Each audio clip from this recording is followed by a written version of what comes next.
Hoy estudiaremos el libro de Segunda de Corintios. Oremos juntos.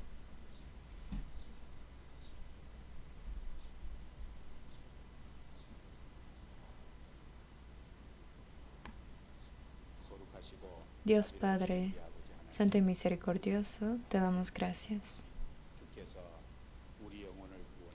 Tú has salvado nuestras almas. Nos has hecho tus santos hijos. Nos guardas para poder vivir dentro de ti y por eso te damos gracias. Hoy también nos has reunido en Cristo, nos permites estudiar la Biblia. Te damos gracias por esta hora.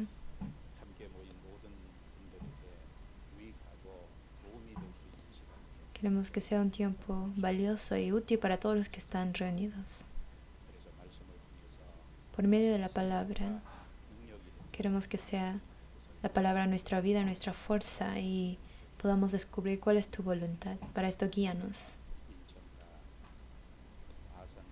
Pedimos por todas las partes donde hay seminarios. Te pedimos que estés con cada lugar para que todos los que escuchen tu palabra puedan escuchar hasta el final sin desviarse y llegar hasta el camino de la salvación. Por eso te pedimos que tú trabajes y que les des más de tu misericordia y tu gracia. Pedimos por todos los que estarán predicando la palabra, que estés con ellos y que manifiestes tu poder y tu obra y que puedan predicar valientemente tu palabra. Ayúdalos. Confiamos todo el tiempo en tus manos, Señor. Oramos en el nombre del Señor Jesucristo, que nos ha salvado. Amén. Vamos a buscar en la Biblia. Segunda de Corintios, capítulo 5. Segunda de Corintios, capítulo 5.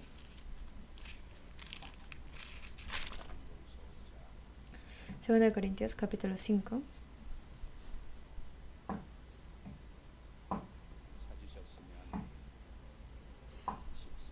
Si ya la tienen, versículo 14 al 17. Versículo 14 a 17.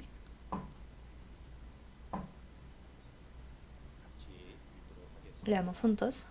Porque el amor de Cristo nos constriñe, pensando esto, que si uno murió por todos, luego todos murieron.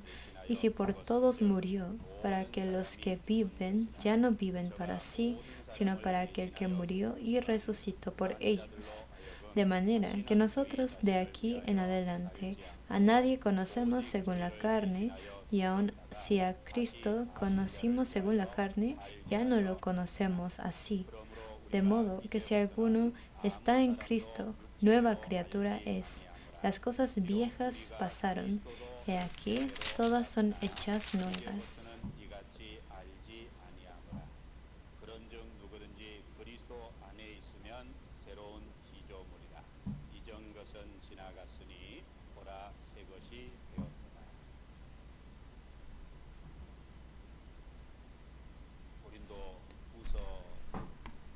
Segunda epístola de Corintios es la segunda carta que apóstol Pablo escribió a los santos de Corinto. Por eso tiene el nombre de Segunda de Corintios. El autor, el que escribió Corintios, fue Pablo, y el año en que fue escrito fue cuando apóstol Pablo había ido a Éfeso en su tercer viaje evangélico.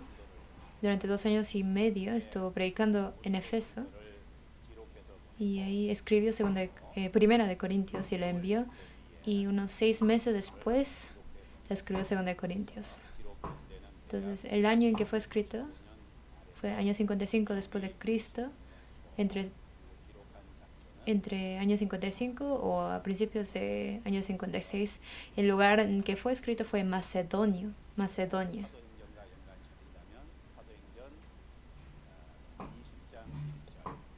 En Hechos capítulo 20, versículo 1, dice que se partió de Éfeso y llegó a Macedonia, apóstol Pablo, y en Macedonia escribió Corintios y se los envió. Y el motivo por el cual escribió este libro es que En la iglesia de Corinto había muchos partidos y tenía muchos problemas. Por lo tanto, escribió Primera de Corintios y se pudo resolver la mayoría de los problemas. Pero en la iglesia de Corinto entraron falsos maestros y habían santos corintios que fueron engañados por estos falsos maestros. Y algunos negaron que apóstol Pablo era apóstol. No lo reconocían como apóstol Pablo algunos.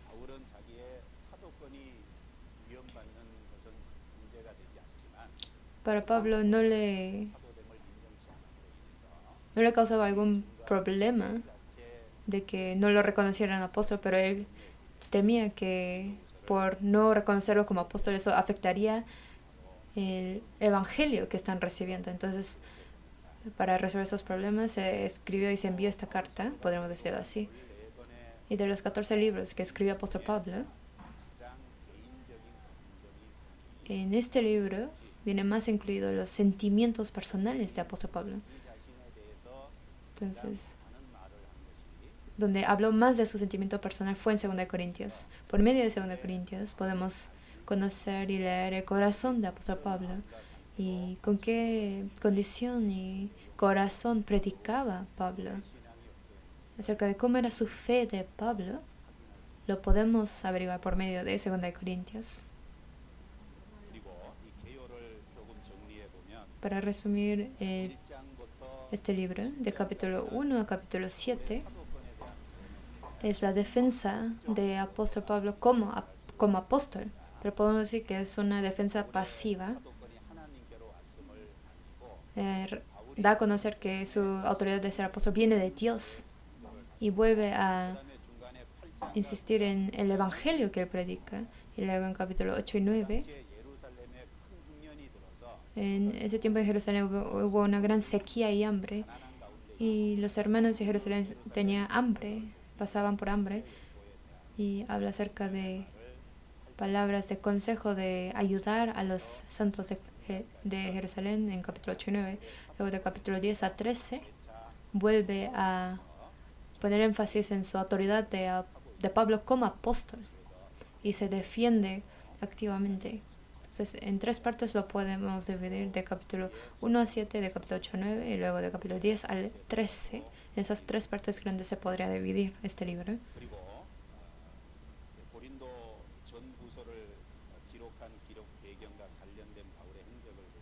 A ver sus obras de apóstol Pablo en 1 y 2 Corintios. La primera vez que visitó a Corinto fue en su segundo viaje evangélico de Pablo. Ahí durante 1 año y medio vivió en Corinto y ahí se edificó la iglesia de los Corintios. Y en su tercer viaje evangélico, como ya lo habíamos dicho, durante 2 años y medio estuvo en Efeso. Y ahí escribió y envió la primera de Corintios, y después de 6 meses volvió a escribir 2 Corintios y se los envió. Y entre ese tiempo de la primera y la segunda epístola de Corinto, hubo el segundo viaje de Pablo a Corinto. Y después de enviar la segunda epístola de Corinto, después hubo un tercer viaje a Corinto. Como Pablo en 2 de Corintios les había prometido que los visitarían, luego de esto hubo su tercer viaje a Corinto. Entonces, eso es el fondo de esta historia. Vamos a ver desde capítulo 1. Volvemos a 2 Corintios, capítulo 1.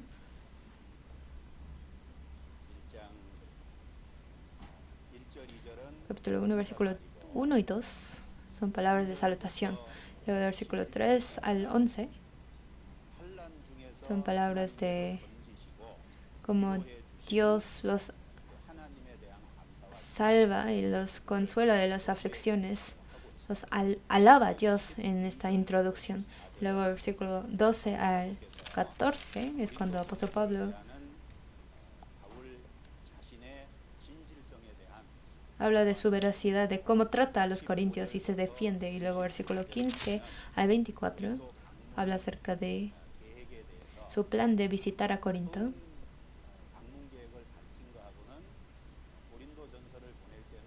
Cuando envió la primera epístola de Corinto, luego cambió este plan de su visitación. ¿Por qué lo tuvo que cambiar? Porque hubo una mala interpretación y por eso tuvo que cambiar el plan de visitación a Corinto, y de eso explica de versículo 15 a 24. En 1 Corintios capítulo 1 habla una introducción detallada acerca de cómo es Dios. Capítulo 1, versículo 1 primero. Vamos a ver. 1:1, yo leo. Pablo, apóstol de Jesucristo por la voluntad de Dios, y el hermano Timoteo, a la iglesia de Dios. Dice, yo, apóstol Pablo de Jesucristo por la voluntad de Dios. Cuando dice esto, muestra la imagen de Dios que pone a sus trabajadores, a sus obreros, que es por la voluntad de Dios, conforme a su voluntad. Se hizo apóstol de Jesucristo. Dios es quien escoge y pone a sus trabajadores. En el Antiguo Testamento observamos que Dios, de los 12 tribus de Israel, llamó especialmente al tribu de Leví. Y en el Antiguo Testamento podemos ver que los profetas, reyes y sacerdotes, Dios los ungía especialmente, y a cada uno Dios los levantaba. En el Nuevo Testamento, Jesús levantó a los 12 discípulos, y apóstol Pablo también. Dios lo puso por trabajador de Dios. Y hoy en día también, ahora, en la historia de la iglesia, Dios es quien pone a los obreros necesarios de la iglesia. Obviamente hoy en día Dios pone a sus trabajadores, y por medio de sus colaboradores luego pone a más personas que servirán dentro de la iglesia. Por eso, aunque si yo tengo un puesto, aunque sea muy pequeño, en la iglesia, como Dios es quien pone a sus trabajadores, quiere decir que este cargo viene de Dios. Uno debe de tener esa seguridad, y así debe poder servir en la iglesia. Versículo 3. En versículo 3 habla acerca de varias presentaciones de Dios. Dice 3, leemos juntos. Bendito sea el Dios y Padre de nuestro Señor Jesucristo, Padre de misericordia y Dios de toda consolación. Aquí dice Dios y Padre de nuestro Señor Jesucristo. Lo dice segundo, Padre de misericordia, y tercero, Dios de toda consolación. Introduce a Dios con 3 imágenes. Primero,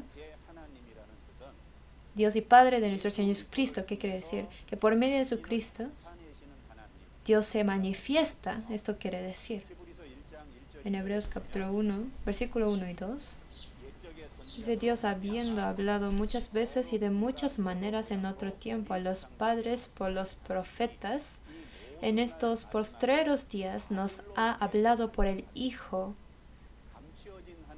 Dios oculto en el Antiguo Testamento se manifestaba por los profetas de muchas maneras, pero en el Nuevo Testamento, por medio de Jesucristo, se manifestó. Entonces, significa esto. Por eso dijo Dios de Jesucristo. Y el otro que fue, cuando dice que es el Señor de Jesucristo, quiere decir que Dios hace la obra de salvar al hombre por medio de Jesús, que tiene a Jesucristo como el mediador, y así cumple la obra de la salvación del hombre. Por eso, cuando dice Dios de Jesucristo, de estas 2 maneras se podrá explicar. Y luego dijo Padre de misericordia, así presenta a Dios. En Éxodo 34, Dios se manifestó ante Moisés y se presentó. Dijo: yo soy Jehová, soy misericordioso. Entonces, Dios, cuando se presentó, lo primero que dijo que era de misericordia. Dios es alguien misericordioso. Cuando dice aquí Padre de misericordia, Padre significa el que produce todo lo necesario.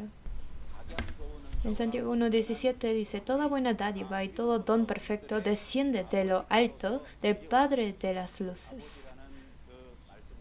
Cuando dice Padre, significa el que produce todo, el que da todo.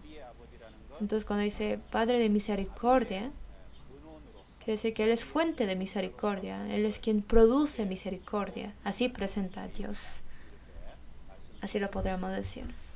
Y luego, la misericordia de Dios es la imagen de Dios que perdona a todos los pecadores. Y también de cómo Él maneja la vida del cristiano, podemos ver su misericordia de Dios. Obviamente Job pasó por grandes aflicciones y tribulaciones. Perdió a sus 10 hijos, perdió todas sus herencias, todas sus riquezas, perdió todo. Pero después de pasar por las tribulaciones, luego Dios se lo llenó al doble. Entonces, en Santiago 5:11 dice: habéis oído de la paciencia de Job y habéis visto el fin del Señor, que el Señor es muy misericordioso y compasivo. Job está en la ciudad celestial y al preguntarle a Job, Job dirá: Dios es el más misericordioso. Entonces, como Él gobierna la vida del cristiano, podemos conocer su misericordia de Dios. En especial, el apóstol Pablo, por medio de su vida, experimentó como Dios repetidamente y sin fin le demostraba su misericordia. Por eso dijo: Padre de misericordia. Así pudo presentar a Dios.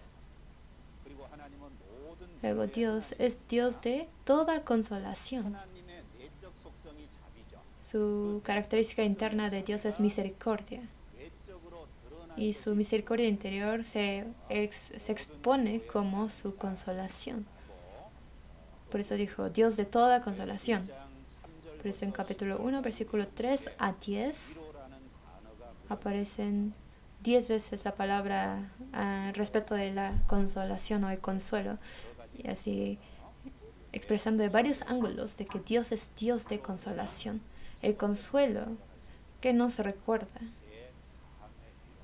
es la consolación del perdón de pecados. Una persona salva, cuando estábamos en pecado, Dios nos consoló por medio de perdonar nuestros pecados, y esto hemos experimentado. Y no solamente esto, sino en el versículo 4 dice: el cual nos consuela en todas nuestras tribulaciones.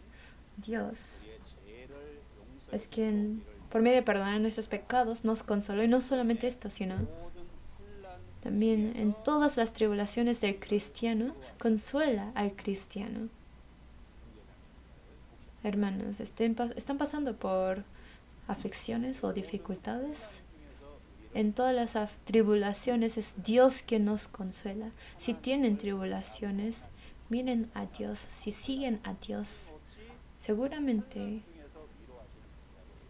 como dijo, que consuela en medio de las tribulaciones, algo seguro es que serán consolados. Luego, en medio de toda esta tribulación, hay una razón de por qué Dios consuela. La razón que es para que podamos también nosotros consolar a los que estén en cualquier tribulación, por medio de la consolación con que nosotros somos consolados por Dios. Al estar en la tribulación nos da consuelo para que, por medio de ser consolados en las aflicciones, nosotros también podamos consolar al santo, al hermano que está a mi lado.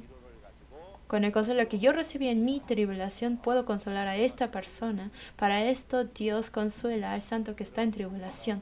Entonces, el consuelo es una gran herencia. Pero para ser consolados, uno al estar en la tribulación es cuando abunda su consolación. Entonces, coexisten la tribulación y el consuelo. Luego, versículo 5, leemos juntos: porque de la manera que abunda en nosotros las aflicciones de Cristo, así abunda también por el mismo Cristo nuestra consolación. Como abundó la aflicción, también abunda la consolación. La aflicción y el consuelo también existen juntos. Algo seguro es que en Dios, si yo soy afligido por mi fe, si abunde la aflicción en mi vida por mi fe, Dios también abundará la consolación en mi vida. Esa es la promesa de Dios. Así fue la vida de Pablo y así será la vida de todos los santos. Y en medio de esta gran aflicción nos hace abundar en consolación para poder resistir, para poder aguantar esta tribulación. Al final del versículo 6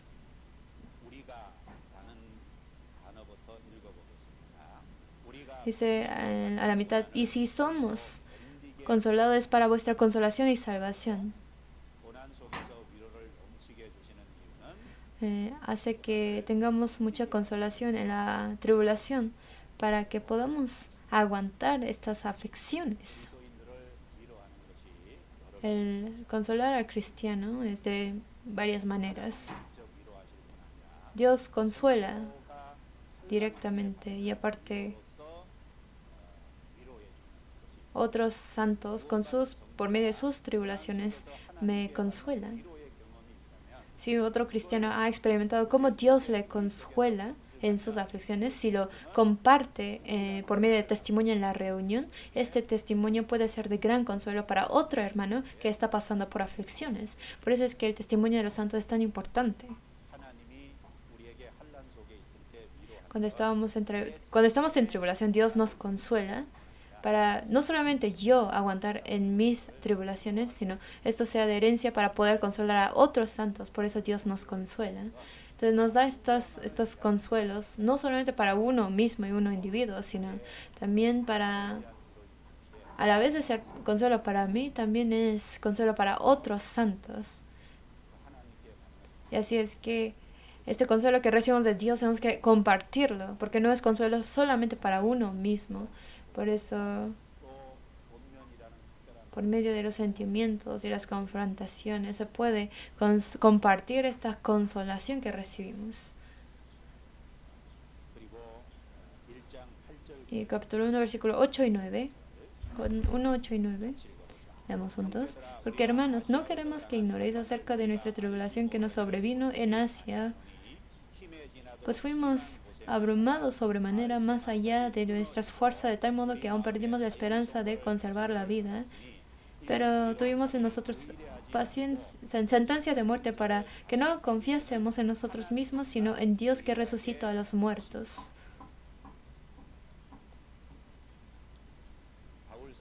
Apóstol Pablo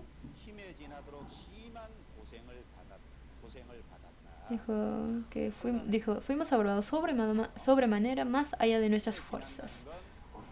Más allá de nuestras fuerzas quiere decir que con su fuerza carnal ya no se podía aguantar esta tribulación.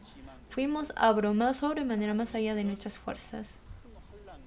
Entonces Dios, ¿por qué razón le permitió esta gran aflicción y tribulación? Es para no confiar en sí mismo, sino confiar solamente en Dios que levanta a los muertos. No hay que confundir esto. No es confiar en uno mismo y también en Dios, sino es no confiar en uno mismo y confiar solamente en Dios. No también Dios, sino solo en Dios.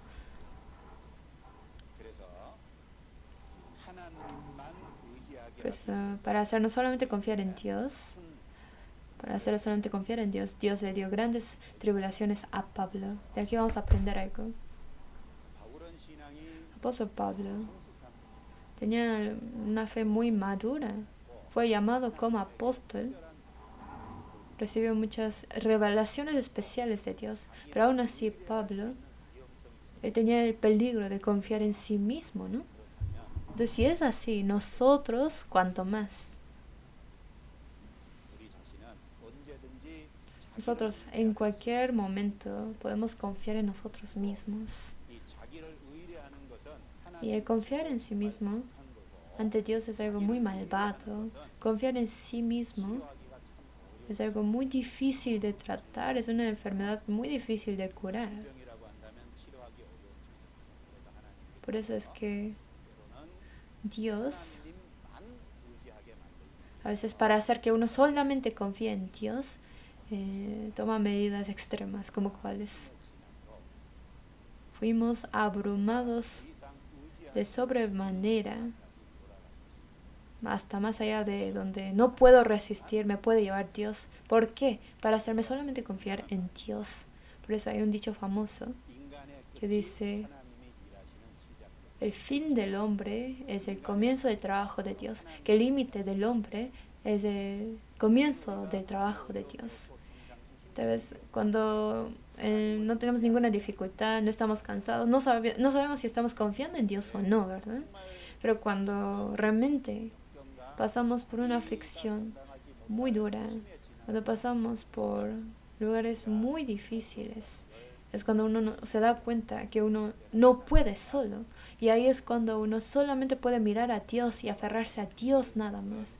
A veces Dios nos lleva a estos lugares, así como lo hizo con Pablo. En esos momentos no hay que quejarnos, no hay que murmurar, sino realmente por medio de estos procesos hay que confiar, aprender a confiar en Dios. Aquí en versículo 9 dice, como presenta a Dios, dice, pero tuvimos en nosotros mismos sentencia de muerte para que no confiésemos en nosotros mismos, sino en Dios que resucita a los muertos. Dios que resucita a los muertos. Dios puede resucitar a los muertos. Esta palabra presenta bien a Dios. Dios resucita a los muertos. Esto es un trabajo que el hombre no puede hacer. Quiere decir que Dios es todopoderoso y que Dios es quien da la vida. Eso quiere decir cuando dice resucita a los muertos. Así es Dios. Versículo 11. Versículo 10, perdón. El cual nos libró y nos libra, y en quien esperamos que aún nos librará de tan gran muerte. En versículo 10 dijo, nos libró y nos libra, y a quien esperamos en que nos librará. ¿Quién es Él? Es Dios. Dios habla de Dios que libra. Pablo en el pasado fue liberado, fue salvado. Y en este presente tiene la seguridad de que Dios lo libra, Dios lo salva. Y por medio de su experiencia de haber sido salvado, sabe y confía en que más adelante también será librado por Dios. Así también es Dios en nuestras vidas. En nuestras vidas en el pasado, estábamos en pecado, pero de ahí nos salvó, nos libró. Y en mi vida de ser salvo y de muchas dificultades me ha salvado, y ahora también me salva, y de adelante me salvará, me librará. Para siempre estará con nosotros. Es Dios quien nos libra y nos salva. Y esto lo expresa bien en versículo 10. Y luego vamos al versículo 12.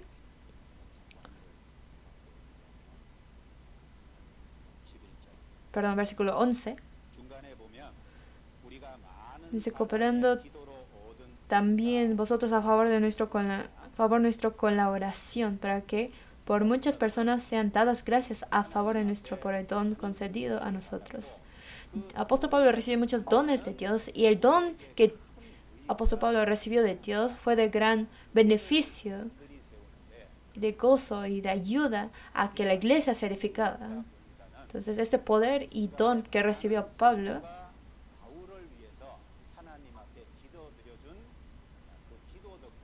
fue por gracias a las oraciones de las muchas personas.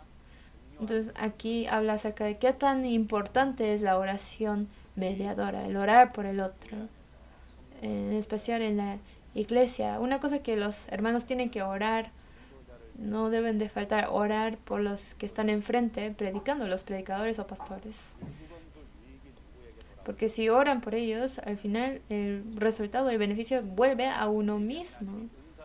Si Dios da dones y poderes al predicador, le da la fuerza y la sabiduría de poder trabajar, al final esto es lo que vuelve a los hermanos, vuelve este favor a la iglesia.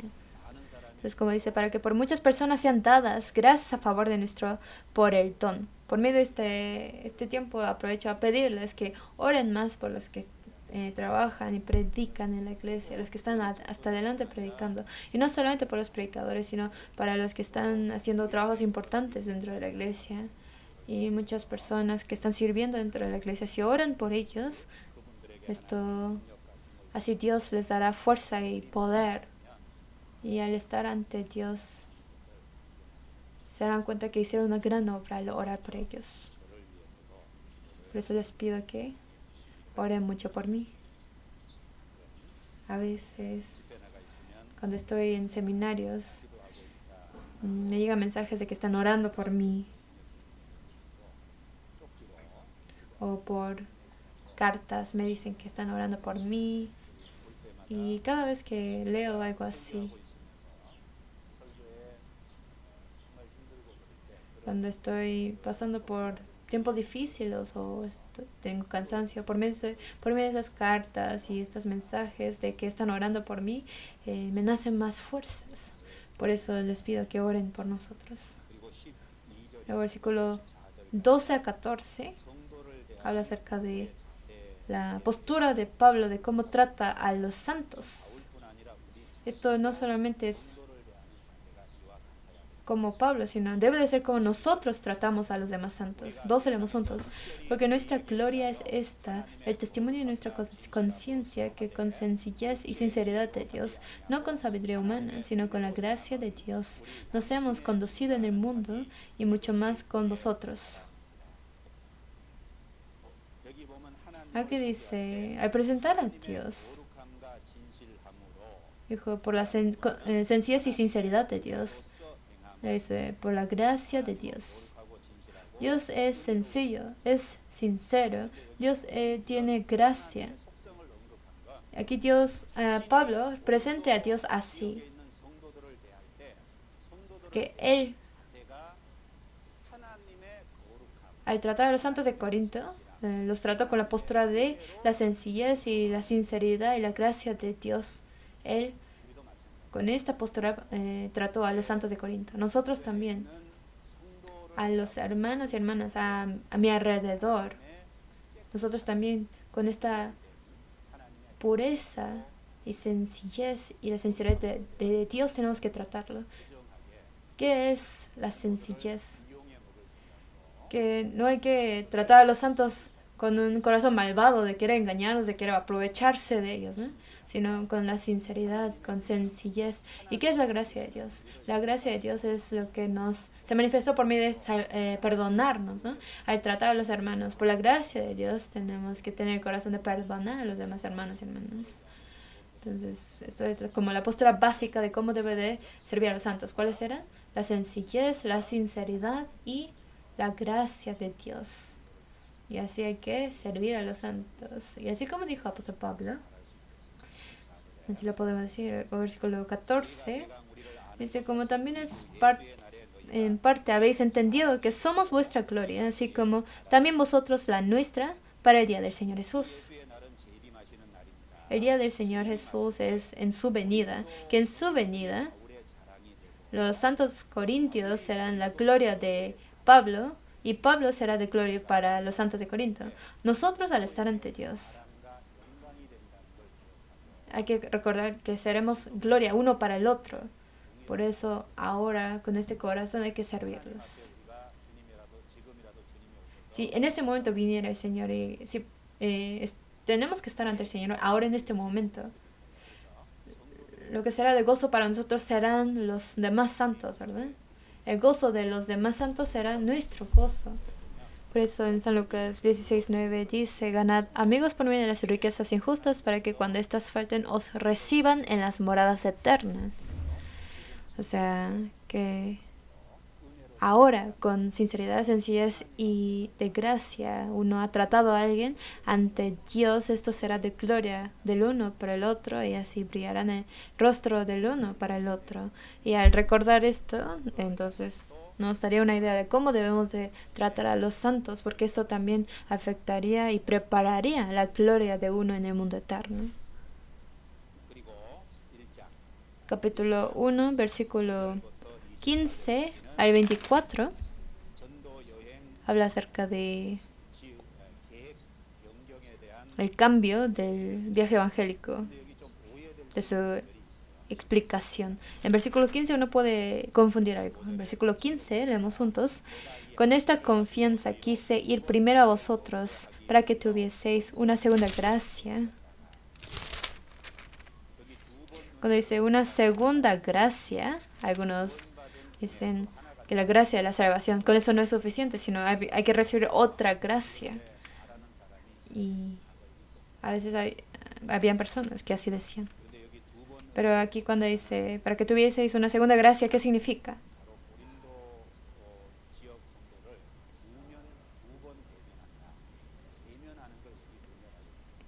que visitará a los santos de Corinto 2 veces. A eso se refiere cuando dice gracia, segunda gracia. En 16 explica qué significa. 16 dice, y por vosotros pasar a Macedonia, y desde Macedonia venir otra vez a vosotros, y ser encaminado por vosotros a Judea.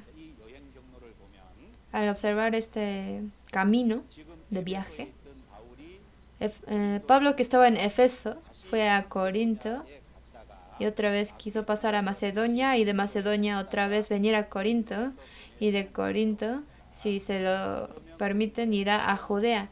Entonces, ¿cuántas veces pasaría por Corinto? 2 veces, ¿no? Que por eso, y así, pasando por Corinto 2 veces, así visitaría a los corintios 2 veces, y cuando están juntos compartirían gracia. Por eso dijo que así tendría una segunda gracia. No quiere decir que aparte de la gracia de la salvación se necesita recibir otro tipo de gracia.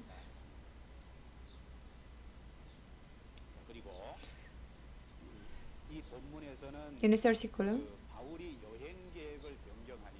como Pablo había cambiado su plan de viaje evangélico, hubo un problema. ¿Qué problema hubo?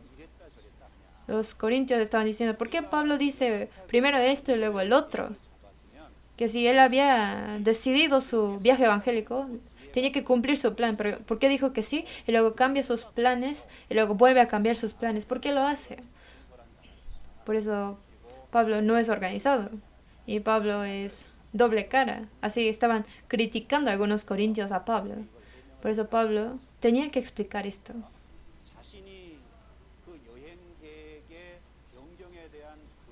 O sea, acerca de este cambio del viaje evangélico.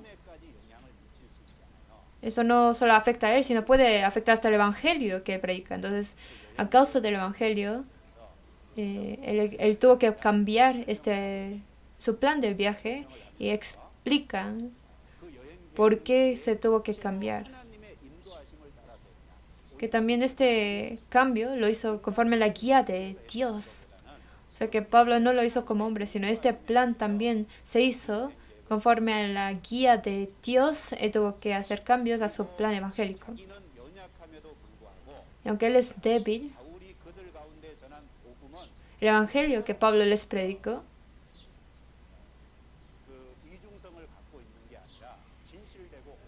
no es falso, sino es un evangelio verdadero y entero. Y esto explica.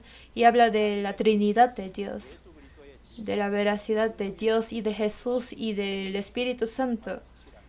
De que el evangelio es algo muy seguro. El versículo 18 dice... Primero habla de la veracidad de Dios Padre. Dice, mas como Dios es fiel, nuestra palabra a vosotros no es sí y no. Dios es fiel. Quiere decir que Dios es verdadero. Y Pablo, que recibió esta verdad de Dios, dijo, nuestra palabra a vosotros no es sí y no. Que no tiene duplicidad. Una duplicidad humana. Que no lo hizo con alguna duplicidad o con alguna maña, sino como Dios es veraz, recibió su verdad de Dios y tuvo que cambiar sus planes. Pero el evangelio es veraz. Y el versículo 19 habla de la veracidad de Jesucristo. 19 dice, porque el Hijo de Dios Jesucristo, que entre vosotros ha sido predicado por nosotros, por Silvano y Timoteo, no ha sido sí y no, mas ha sido sí en él. Entonces en versículo 19 dice, el Hijo de Dios Jesucristo, que entre vosotros ha sido predicado, él tampoco tiene duplicidad o doble cara, que él es alguien muy veraz, muy verdadero. Y Jesucristo, el Hijo de Dios, solo ha sido sí. ¿Qué quiere decir? Que esta promesa que Dios les dio se manifestó por medio de la vida de Jesucristo, que se cumplió por medio de su vida de Jesucristo. Versículo 20 leemos juntos. Porque todas las promesas de Dios son en el sí y en el amén, por medio de nosotros, para la gloria de Dios. Miren, en la Biblia vienen muchas promesas de Dios. Y esas promesas en Cristo es sí. Que Dios, todas las promesas de Dios se cumplió por medio de la vida de Cristo. Y las promesas de Dios, ahora también por medio de la iglesia, se cumple por medio de Cristo. Que todas las promesas de Dios se cumplen. Todas las promesas de la primera venida se cumplió. Seguramente la segunda venida, de su promesa de la segunda venida, será cumplida sin falta. Por eso dijo, solo ha sido en el sí. La promesa de Dios se cumple y se va cumpliendo en Cristo. También en la vida de cada uno. Dios en Cristo hay promesas que quiere cumplir por medio de nosotros y ahora se están cumpliendo por medio de Él. Y eso es lo que quiere decir. Por eso dijo, la promesa de Dios son en el sí. Entonces, ¿cuál es nuestra postura que debemos tener?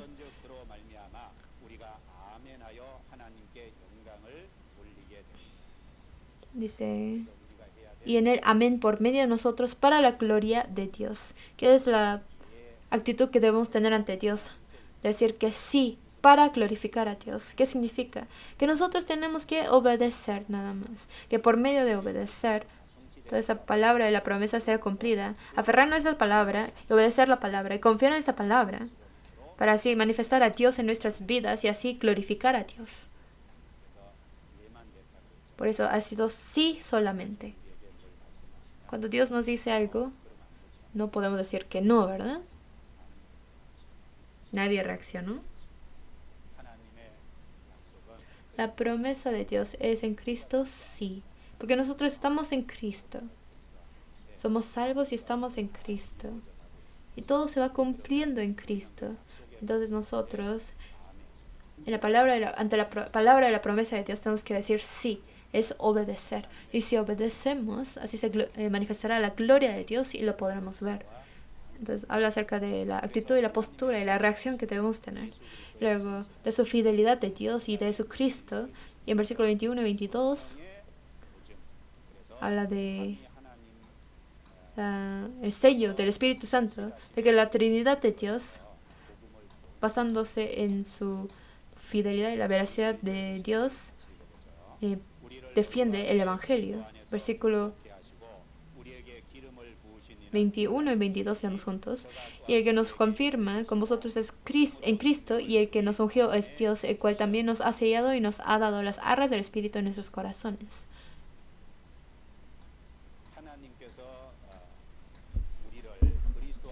Dios nos confirma en Cristo, nos va confirmando en Cristo. Y una de las maneras de cómo nos va confirmando es, para poder confirmarnos, ha puesto como seguridad al Espíritu Santo en nuestros corazones. De la seguridad del Evangelio de Cristo, vuelve aquí a hablar de la Trinidad de Dios para defenderlo. Luego, versículo 24,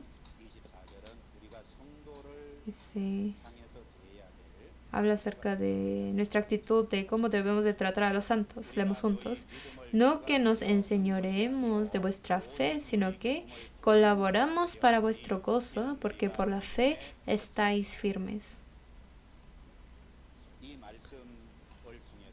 Por medio de esta palabra, hay algo que tenemos que decidir en nuestro corazón. Que Pablo no trataba de enseñorear a los santos, aunque Pablo era apóstol, pero no quería enseñorear a los santos como él quería. Porque en realidad el Señor, el dueño de los santos es Dios, es Jesucristo. Apóstol Pablo es nada más el trabajador de Dios. Por eso en Romanos 14:4 dice, ¿tú quién eres que juzgas al criado ajeno? Para su propio Señor está en pie o cae, pero estará firme, porque poderoso es el Señor para hacerle estar firme. Dios es quien enseñorea al santo. Sus trabajadores nada más son los que trabajan para Dios, están en posición de ayudar de la misma manera. En mi vida nos topamos y estamos en contacto con muchos hermanos y hermanas y muchos santos. Aunque el que está a mi lado tenga muchas faltas, aunque sea débil, no debo de tratar de enseñorearlo como yo quiera, ¿verdad? aunque sea muy débil, aunque tenga muchas faltas, no es tratar de enseñorear de él, sino es tratar de ayudarlo. ¿Quién es el que enseñorea? Es Dios. Entonces, con este pensamiento, si uno trata a los santos, a los hermanos, no les faltará el respeto. El faltarle el respeto a los santos pasa porque uno ha perdido su posición, su lugar. Por eso, no enseñoreando, sino colaboramos para vuestro gozo. No, el santo no está en lugar de enseñorear, sino en lugar de colaborar y ayudar. No hay que olvidarnos. Luego capítulo 2, versículos 6 y 7. De versículo 1 y 4 habla acerca de que la razón de por qué Pablo pospone su tercer viaje a Corinto. Y luego versículos 5 al 11 habla acerca de que aunque los corintios habían pecado, pero los que se arrepintieron tendrán al Señor del perdón. Y luego del versículo 12 al 17 habla acerca de que los salvos son personas que dan la fragancia de Cristo al mundo. Versículo 6 y 7 vamos a ver. Leemos juntos. Le basta a tal persona esta reprensión hecha por muchos, así que al contrario, vosotros más bien debéis perdonarle y consolarle para que no sea consumido de demasiada tristeza. Versículo 6 dice, le basta a tal persona esta reprensión hecha por muchos. En la primera epístola de Corintios, en capítulo 5, parece que cometió un gran pecado de tomar a la mujer de su padre. Entonces, a tal persona que se ha echado fuera de la iglesia. Así les dijo esta palabra. Pero en la iglesia de Corinto no solamente había él, sino habían muchos otros pecados. Pero después de que recibieron la primera de Corintios, entonces la iglesia echó fuera a los que tenían que echar fuera, y salvó la iglesia de muchos problemas. La iglesia tiene autoridad de disciplinar, de castigar. Esto es lo que Jesús dijo oficialmente en San Mateo 18. Habla acerca de que si alguno peca, no pecado personal, sino un pecado que puede causar problemas dentro de la iglesia, entonces el que sabe que él pecó va y lo reprende. Si no escucha, lleva 2 o 3 personas a esa persona, y si aún así no escucha, entonces lo dirán a la iglesia y en el nombre de la iglesia lo aconsejarán, y si aún a la palabra de la iglesia no escucha, entonces lo tomarán como gentil o publicano. Eso quiere decir que será echado de la iglesia. Por eso la iglesia tiene esta autoridad de castigar. ¿Por qué? La razón de por qué dio a la iglesia la autoridad de castigar y disciplinar es para que la iglesia sea limpia y para que no estorbe la obra de Dios. Por eso, si la iglesia se contamina de pecado, eso afectaría a la obra de la iglesia y no podría haber la obra de Dios. Por eso, para la pureza de la iglesia y para la obra de Dios, la iglesia tiene autoridad de disciplinar. Entonces, la iglesia de Corinto había recibido la primera de Corintios y castigó y disciplinó a las personas que habían pecado, y a algunos los echó fuera. Pero una parte de ellos recibieron el castigo y se arrepintieron totalmente. Entonces, ¿ahora qué hay que hacer? Ahora hay que recibirlos, eso está diciendo. Pues a los que se arrepintieron, los tienen que consolar y aceptar. Esa palabra está diciendo. En versículo 7 es lo que está diciendo. Leemos juntos. Así que al contrario, vosotros más bien debéis perdonarle y consolarle para que no sea consumido de demasiada tristeza. Por eso tiene que perdonarlo y consolarlo a la persona que se ha arrepentido, para que no sea consumido a demasiada tristeza, ser consumido, ser tomado totalmente, caerse totalmente, para que no se caiga totalmente. Al que se arrepintió, tienen que perdonarlo y consolarlo. ¿Por qué? Porque existen las maquinaciones del diablo. En versículo 11 lo dice, leemos juntos, para que Satanás no gane ventaja alguno sobre nosotros, pues no ignoramos sus maquinaciones.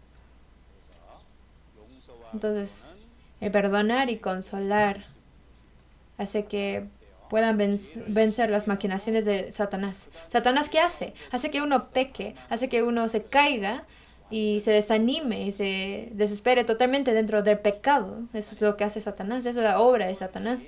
Pero Dios, la razón de disciplinar el pecado no es para abandonarlo, sino por medio del castigo, hacer que se arrepienta es su motivo. Así que el que se arrepintió tienen que perdonarlo y consolarlo para que Satanás no lo desanime totalmente. Entonces, perdonando y consolando se puede vencer las maquinaciones de Satanás, está diciendo. Y luego en el versículo 12 al 17 habla acerca de que los santos son la fragancia de Cristo. Son el olor grato de Cristo. Versículo 14. Vamos a ver. Leamos juntos. Mas a Dios gracias, el cual nos lleva siempre en triunfo en Cristo Jesús, y por medio de nosotros manifiesta en todo lugar el olor de su conocimiento. Versículo 14 dice, mas a Dios gracias, el cual nos lleva siempre en triunfo en Cristo Jesús. Luego, y por medio de nosotros manifiesta en todo lugar el olor de su conocimiento. Presenta a Dios de dos maneras. Que da gracias a Dios primero porque nos da triunfo. Nos hace triunfar. Quiere decir que nos hace vencer en la vida. Y otra cosa es que manifiesta el olor de su conocimiento Cristo. Quiere decir que hace que el Evangelio sea amplificado. Por eso está dando gracias a estas dos cosas. Primero, está asegurado el triunfo. Lo importante que dice que siempre nos lleva en triunfo en Cristo Jesús. Entonces, pero si uno se aparta de la iglesia que es Cristo, no podría triunfar. Por eso cuando uno permanece en Cristo es cuando Dios nos hace triunfar. Y siempre nos hace triunfar. Nos asegura el triunfo. Eso es su promesa. El cristiano tiene asegurado el triunfo de su pelea. Un pastor que predicaba en Corea del Norte dice que durante 30 años leyó el libro de Apocalipsis cada día. Leyó Apocalipsis más de 10,000 veces. La razón de que cada mañana leía Apocalipsis porque en Apocalipsis habla acerca del final triunfo, de la final victoria, y viendo eso él pudo obtener fuerzas y por eso leía cada mañana Apocalipsis y así comenzaba su día. Entonces el cristiano tiene asegurado su triunfo final. Nosotros vencemos a Satanás cuando recibimos la salvación, vencimos a Satanás. Y cuando guiamos a otro alma para que sea salvo ante Dios, también esto es triunfar. Y otra cosa, cuando Satanás nos da tentaciones mundanas, vencer esas pruebas y tentaciones también se podría decir que son victorias o triunfos. Que el hombre no confía en sí mismo, sino confía en Dios. Es otra manera de triunfar. Que nosotros obedezcamos a la palabra de Dios es una vida de triunfo. Y yo que era orgulloso y soberbio, dentro de la palabra me hago más humilde, también es triunfar.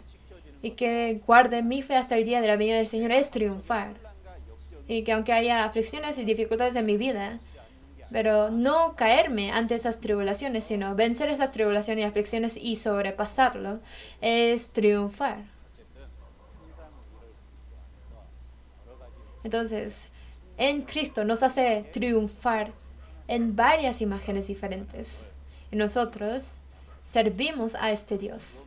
Y otra cosa, las personas salvas son el olor grato de Cristo. Versículo 15 dice, porque para Dios somos grato olor de Cristo en los que se salvan y en los que se pierden. A esto ciertamente olor de muerte y para muerte, y a aquellos olor de vida para vida. Y para estas cosas, ¿quién es suficiente?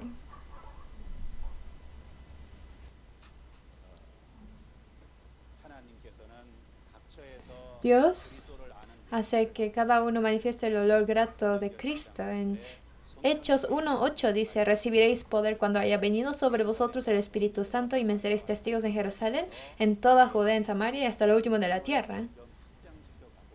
Va ampliando más y más el Evangelio. Por medio de nuestra iglesia también va ampliando el Evangelio. Y dentro de esta historia, las personas salvas son el olor grato que manifiesta a Cristo. Así dice en la palabra. Porque para Dios somos grato olor de Cristo. Tiene dos significados. ¿Ven? Lo primero es: los salvos ante Dios son el olor grato de Cristo. Quiere decir que es el olor grato que es dado a Dios. Y otra cosa es que es el olor grato que es manifestado al mundo. En el Antiguo Testamento hacían holocaustos y Dios recibía este olor grato del holocausto. El salvo ante Dios es el olor grato de Cristo. Quiere decir que en nuestras vidas, por medio de nuestros sacrificios ante Dios, nosotros debemos de ser este olor grato ofrecido a Dios. Y otra cosa es que hacia este mundo, hacia el exterior, debemos ser este olor grato que se manifiesta en el mundo. Al ser este olor grato mostrado al mundo, la imagen de los cristianos salvos se manifiesta en dos maneras. Primero, dijo olor de muerte y otro era olor de vida. La persona que se acerca al cristiano y acepta al cristiano y por medio de él obtiene la vida, entonces para esa persona el cristiano tuvo el papel de olor de vida. Y por medio de la correcta vida y el ejemplo del cristiano, pero el que rechaza al cristiano hasta el final, te irá mal, te morirás. Por eso dijo que es olor de muerte. Entonces, para la persona que lo recibe, será olor grato de Cristo. Y para la persona que rechaza, será olor de muerte. Por eso la cruz da dos mensajes.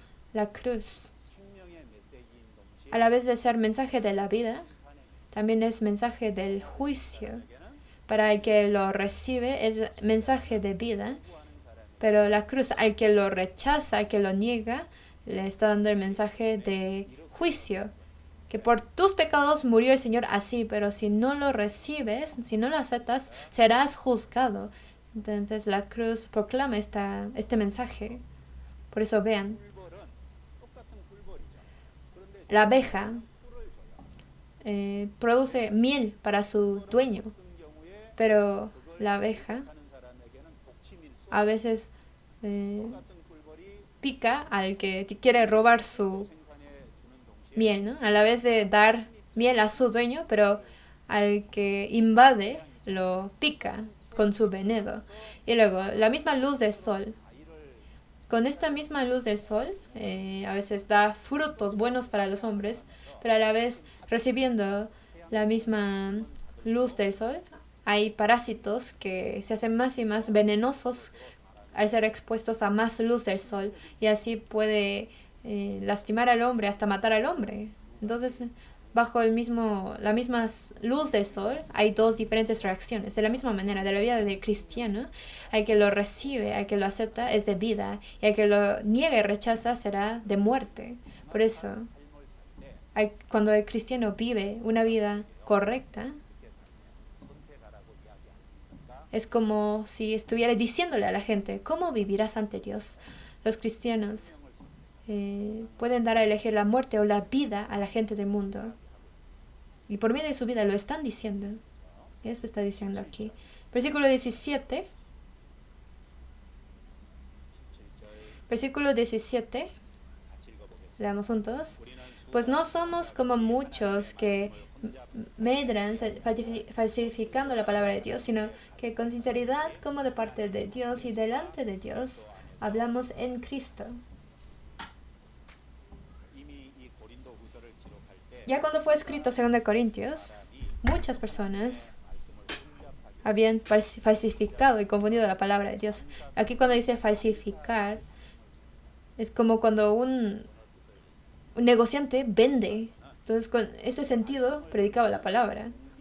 O sea que su motivo de predicar la palabra era para su propia ganancia. Por eso dice que falsificó la palabra de Dios. Nosotros, con la palabra de Dios, vivimos en este mundo y debemos de tener correcto nuestro motivo de por qué predicamos la palabra. Y al predicar la palabra de Dios, tenemos que trabajar como lo que hemos recibido, lo que hemos aprendido de Dios, predicarlo tal como lo recibimos y hablarlo en Dios y en Cristo. O sea, con la autoridad de Dios y con el amor de Cristo tenemos que compartir la palabra. Ante Dios, nosotros, al hablarle a la gente de la palabra de Dios, del amor de Dios, está la autoridad de Dios, porque yo no estoy hablando algo acerca de mí. En San Mateo 28 Jesús dijo: toda potestad me es dada en el cielo y en la tierra. Por tanto, id y haced discípulos a todas las naciones, bautizándolos en el nombre del Padre, del Hijo y del Espíritu Santo. Dijo: toda potestad me es dado en el cielo y en la tierra. Así fue Jesús. Y con su potestad nos ha ordenado, con la autoridad de Dios, que nosotros con la palabra y salimos al mundo. Es cuando predicamos la palabra. No está bien pensar, yo pienso que esto y el otro, sino siempre debe ser, Dios dijo así. Que con la autoridad de Dios estamos hablando. No con algún pensamiento propio mío aconsejamos, sino así dijo Dios y es lo que uno predica. Y otra cosa, a la vez de ser autoridad de Dios, también lo dice en Cristo. ¿Qué quiere decir? Que en Cristo nos ha salvado. Por la gracia y el amor nos ha salvado, ¿no? Por eso hay que tener claro nuestro motivo y lo que hemos recibido, compartirlo tal como lo hemos recibido de Dios. Y con la autoridad de Dios debemos de dar a conocer la palabra de Dios a la gente del mundo. Aferrarnos a la palabra de Dios y tener la correcta postura al predicarle a la gente del mundo. Y eso está diciendo. Luego capítulo 3, versículo 1 al 5. ¿De qué estará hablando? En Corinto había maestros falsos. Y estos maestros falsos tenían cartas de recomendación escritas por la gente, como cartas escritas con hojas. Y eso llevaban. Y apóstol Pablo no tenía estas cartas de recomendación de hojas. Y entonces algunos lo señalaban diciendo que él no era apóstol. Por eso apóstol Pablo está diciendo que es más importante ser reconocido por Dios que tener esta hoja de recomendación. ¿Qué es ser reconocido por Dios? Que son los santos de Corintios que fueron predicados por Pablo y recibieron la salvación. Es la prueba de que Dios lo reconoce como apóstol. Eso está diciendo. Las hojas de carta de recomendación fueron escritas por los hombres lo reconocen. Pero la carta de recomendación de Dios es cómo Dios trabaja en la obra de Pablo y los resultados que Dios le da y que son los santos de Corinto. Y es lo que Dios reconoce. Por eso en versículo 1 y 2. Eso está diciendo. 1 y 2 leemos juntos. ¿Comenzamos otra vez a recomendarnos a nosotros mismos o tenemos necesidad como algunos de cartas de recomendación para vosotros o de recomendación de vosotros? Nuestras cartas sois vosotros, escritas en nuestros corazones, conocidas y leídas por todos los hombres. Vosotros sois nuestras cartas. Que los santos corintios eran las cartas de recomendación, cartas de reconocimiento que Dios les da. Por eso no es necesario tener cartas de recomendación de hojas como esos falsos maestros. Vamos a aplicar esto a nosotros mismos. ¿Realmente son salvos?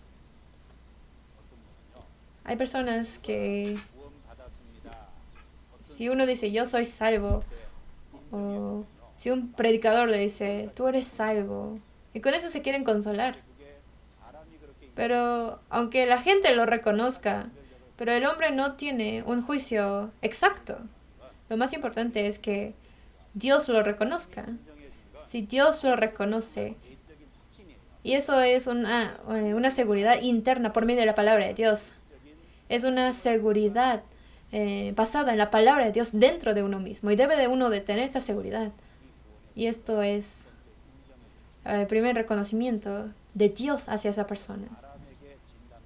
Entonces, no es ser examinado por alguna persona y con el resultado de alguna persona, no es aferrarse a estas cosas. Quizás eso puede de ser ayuda de una persona, pero en realidad en el corazón debe de ser una seguridad interna basada en la palabra de Dios. Y otra cosa es los corintios, que eran el resultado de la obra de Pablo, era como la prueba del reconocimiento de Pablo. Y de la misma manera, aparte de su seguridad interna, también debe de tener seguridad y prueba externa. Si yo realmente soy salvo, por medio de mi vida debe de haber frutos. La personalidad y carácter de la fe va cambiando. Que por medio de mí, otras almas perdidas, por medio de mí, sean salvas y vuelvan a Dios. Que yo sea como un medio de la evangelización. Entonces, da fruto y va creciendo, así como dice en la Biblia. Estas cosas son como la prueba de que Dios me reconoce como salvo. Con el reconocimiento humano no debe uno tratar de consolarse, sino al aplicarnos esta palabra podemos aprender esto. Versículo 3. Versículo 3 dice: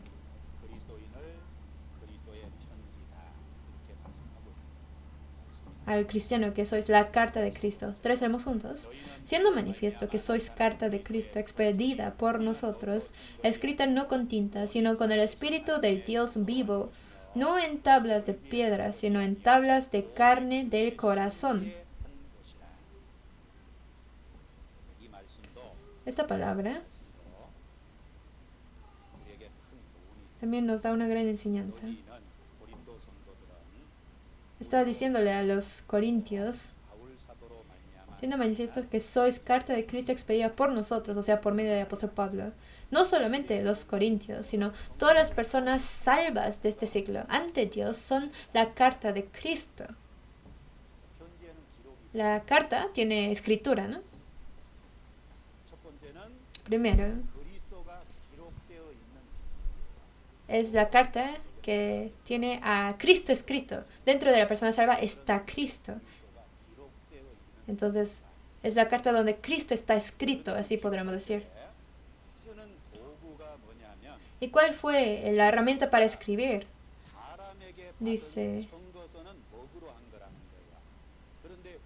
no es escrita con tinta como los humanos, sino que Cristo está dentro de nosotros. Que somos la carta de Cristo quiere decir que fue escrito con el Espíritu de Dios vivo. La herramienta para escribir no es tinta, sino es el Espíritu del Dios vivo.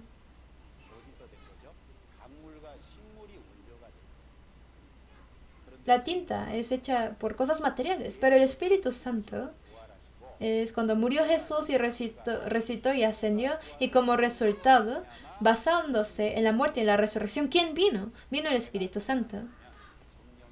Dijo, si yo no voy al Padre, el Espíritu Santo no vendría a vosotros. Entonces, como resultado de la muerte y la resurrección de Jesús, vino el Espíritu Santo a nosotros. Entonces, la tinta y el Espíritu Santo son incomparables. Y lo que se escribe con la tinta, después de tiempo se hace más borroso y desaparece. Pero el Espíritu Santo es un Espíritu eterno. Y por medio del Espíritu Santo, Cristo fue escrito en nosotros. Quiere decir que es algo eterno. Y se hizo por medio de la muerte y de la resurrección. Por lo tanto, es perfecto.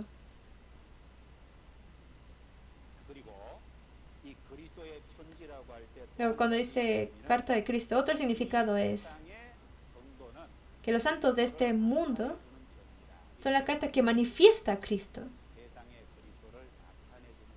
Son la carta que manifiesta a Cristo a este mundo. Si uno escribe algo en una carta, esta carta será doblado y lo pondrá en un sobre. Y en el sobre viene la dirección, quien recibirá, y esa persona debe de ser llevado a la carta. La carta escrita debe de ser enviado, ¿no? ¿Por qué Dios ha escrito a Cristo dentro de nosotros? Para poder enviarlo al mundo. ¿Es correcto? Para utilizarnos, para dar a conocer a Cristo a este mundo, para enviarnos, escribió a Cristo dentro de nosotros. Por eso, para manifestarnos al mundo. Es la carta de Cristo que es manifestado al mundo. Por eso, donde Dios quiere que yo esté, debo ir. No está bien decir yo no quiero ir y ya no irse, ¿no? A veces uno dice yo no quiero con esa persona, yo no es mi enemigo, pero si Dios quiere que ir, ¿no? A donde Dios quiere que estemos, nosotros somos la carta de Cristo, por lo tanto tenemos que ir. Y cuando esta carta es escrita, la persona que lo recibe lo leerá, la leerá. Y cuando lee la carta, esta carta trae el corazón del de que lo escribió. Uno puede leer una carta y reír o llorar o hacer una decisión conforme a lo que dice la carta. La gente del mundo, por medio de nosotros, debe de poder leer a Cristo. Y como la carta afecta a quien lo lee, las personas salvas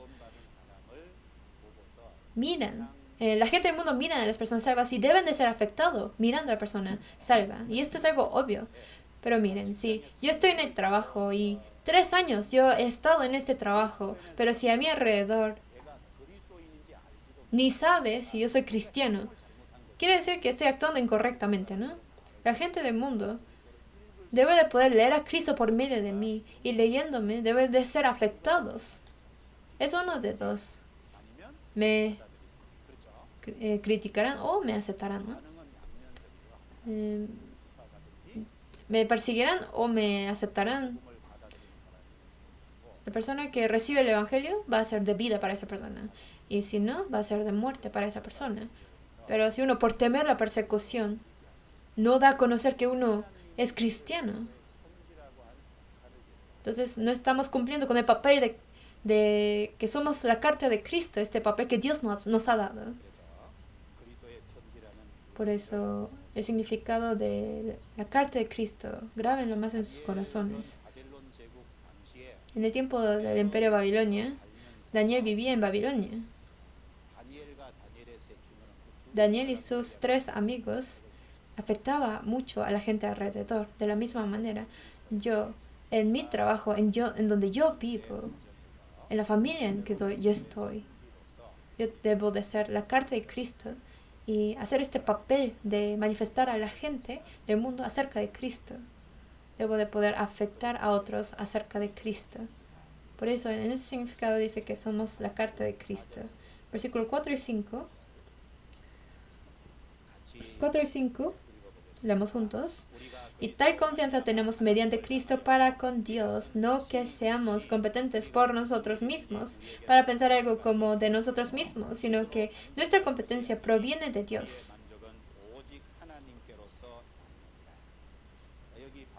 Aquí Pablo dice, y tal confianza tenemos mediante Cristo para con Dios. En capítulo 1, capítulo 2 y capítulo 3, repetidamente dice que tenemos confianza. Capítulo 1, versículo 15, dice, con esta confianza quise ir primero a vosotros. Dijo, con confianza. Y capítulo 2, versículo 3, dice, confiando en vosotros, todos que mi gozo es el de todos otros. Capítulo 3, versículo 4 también dice, y tal confianza tenemos mediante Cristo para con Dios. Pablo tenía confianza, tenía seguridad. Y habla de varias confianzas que él tuvo. De la misma manera, la persona salva tiene seguridad en su alma y con esta confianza debe de vivir. Así podríamos decirlo, ¿no? Primero, confianza de qué debemos tener. La confianza, la seguridad de mi salvación. Pero si uno no tiene confianza de su salvación, avanza poco y se cae, avanza poco y se cae en su vida. Pero la persona que está confiada de que es salvo, va a invertir su vida a esto y va a entregar su vida a esto. Por eso debe de tener la seguridad de la salvación. Y hasta el día de Jesucristo, hasta el día de la venida del Señor, es tener la confianza de que el Señor me guardará, me protegerá hasta el día de su venida. Y también tener la confianza de que ninguna persecución y tribulación nos desconectará del amor de Dios. Y otra confianza de que Si yo tengo persecuciones y tribulaciones, Dios solamente me dará las pruebas que pueda resistir. Y cuando viene alguna prueba que no puede resistir, Dios me dará también otro camino para poder salir de esta tribulación. Y otra confianza de que el Señor ciertamente cumplirá sus promesas. Para así poder yo aferrarme a la palabra. Y aunque las circunstancias sean diferentes, pero aferrarme hasta el final. Al tener la seguridad de que Dios cumple su palabra, debemos de tener esa confianza. Y también si buscamos primeramente el reino de Dios y su justicia, también llenará las cosas carnales. Tener la seguridad de esto. Si tenemos la seguridad de esta palabra, entonces primeramente buscaríamos su justicia y su reino y su justicia. Pero si uno no tiene la seguridad, no podría vivir de esta manera. Existe la esperanza y el premio que Dios nos dará. Hay que tener la seguridad de esta esperanza y el premio. Y ahora, yo estoy en la iglesia. Tener la seguridad y la confianza de que dentro de esta misión palabra de vida, en esta organización en que yo estoy, está el Señor. Y seguramente es una iglesia donde Dios trabaja. Hay que tener la confianza de esto también, para que yo pueda servir para esta iglesia y ser fiel a esta iglesia.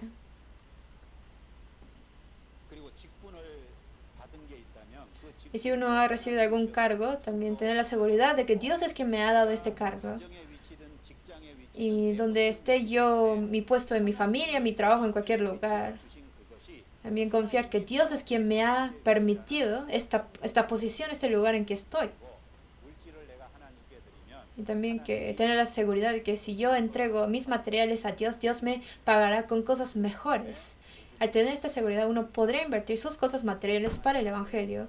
Hablé de varias confianzas y seguridades. Apóstol Pablo también habló de varias confianzas en la Biblia. De la misma manera, si en nuestro corazón tenemos varias seguridades y confianzas, hasta el grado de fe que uno tiene, vivirá.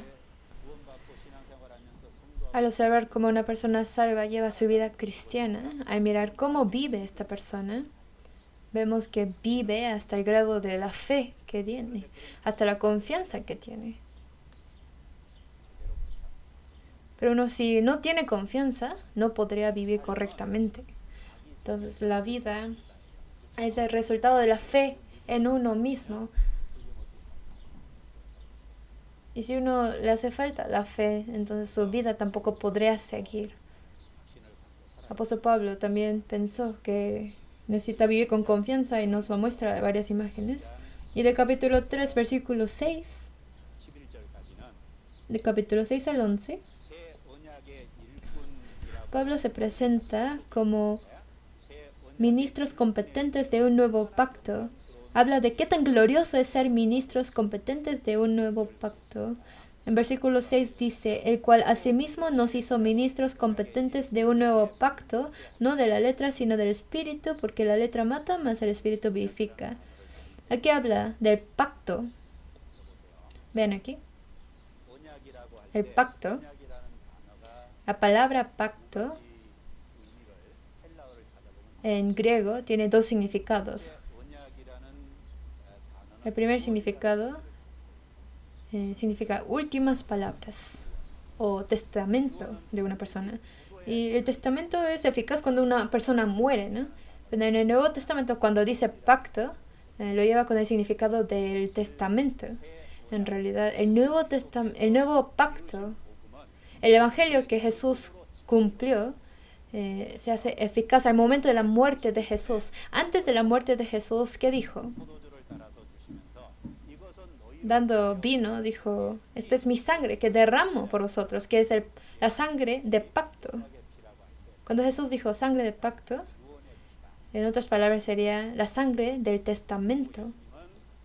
Y Jesús murió. Jesús murió en la cruz y dijo, consumado es.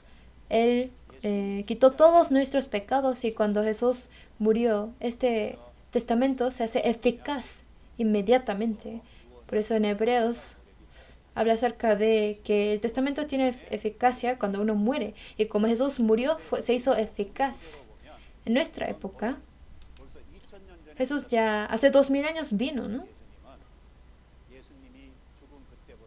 pero desde el momento en que Jesús murió se hizo eficaz. Entonces nosotros confiamos en el hecho de que se hizo ya eficaz lo que Jesús hizo por nosotros. Vamos a marcar aquí, vamos a buscar Hebreos capítulo 9.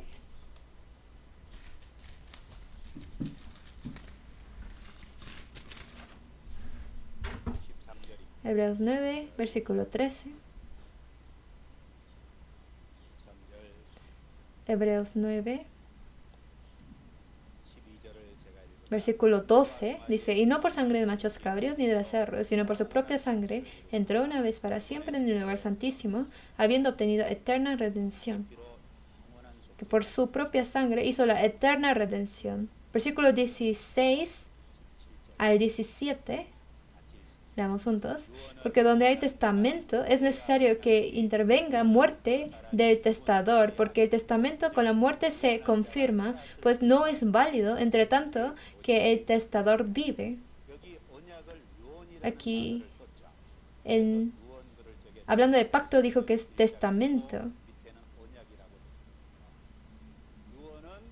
Dijo, donde hay testamento es necesario que intervenga muerte del testador. Jesús antes de morir dijo, esto es la sangre de pacto que es derramado por vosotros. Y Jesús murió y derramó la sangre y así quitó todos nuestros pecados y así se hizo eficaz lo que hizo por nosotros.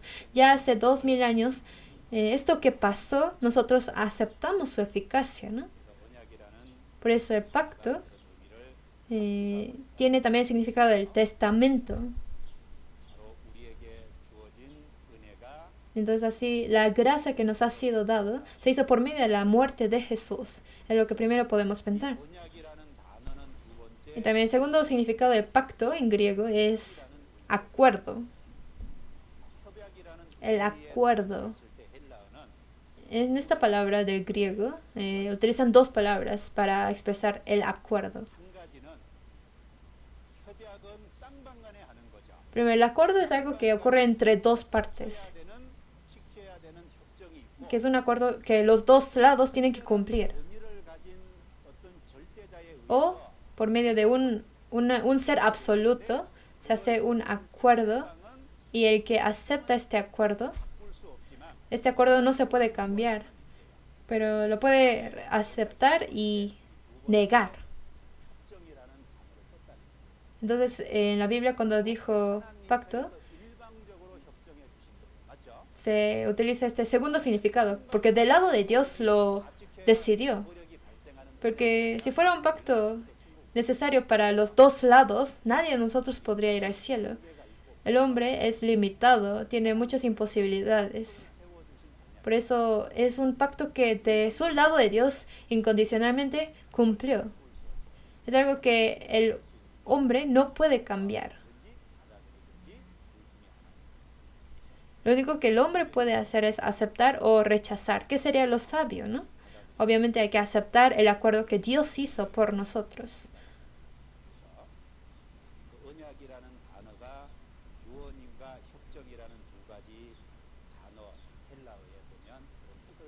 Por eso el pacto significa testamento o acuerdo. Esto nos muestra la gracia, el significado del Evangelio. Nos ayuda a comprender más. Luego vamos a regresar. 2 Corintios capítulo 3, versículo 6.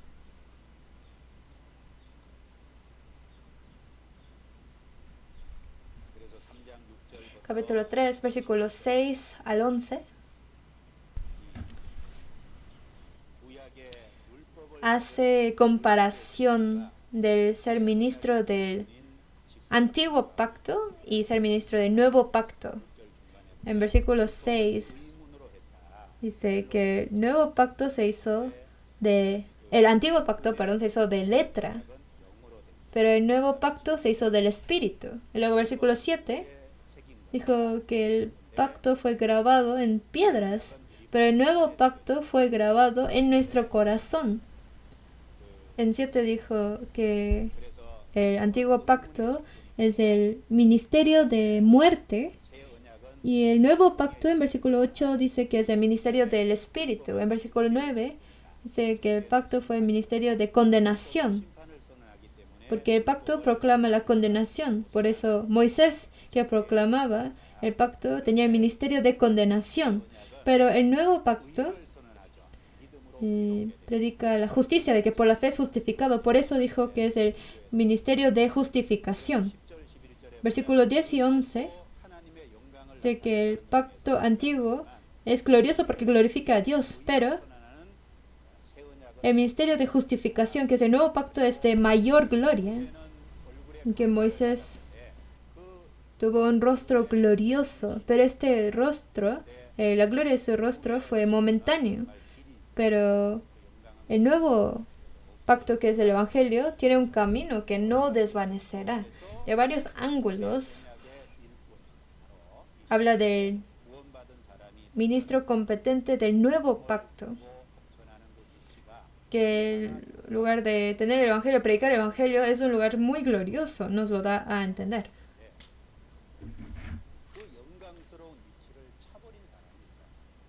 Pero hay quienes han rechazado este lugar glorioso, Judas Iscariote o personas como Demas, que es un lugar muy valioso, pero se lo perdió. Pero Pablo tenía seguridad en su corazón que era tan glorioso. Por eso dijo: golpeo mi cuerpo y lo pongo en servidumbre, no sea que habiendo sido heraldo para otros, yo mismo venga a ser eliminado. Porque sabía que este ministerio era tan glorioso y tan valioso que golpeaba su propio cuerpo para no ser eliminado de este ministerio. Por eso golpeaba su cuerpo y lo ponía en servidumbre. No solamente Pablo es ministro competente del nuevo pacto, sino todos los salvos recibieron el Evangelio de Dios y predican este Evangelio al mundo. Por eso son ministros competentes de un nuevo pacto, que es un ministerio muy glorioso. Tienen que valorar esto y cumplir con lo que corresponde a este nuevo ministerio.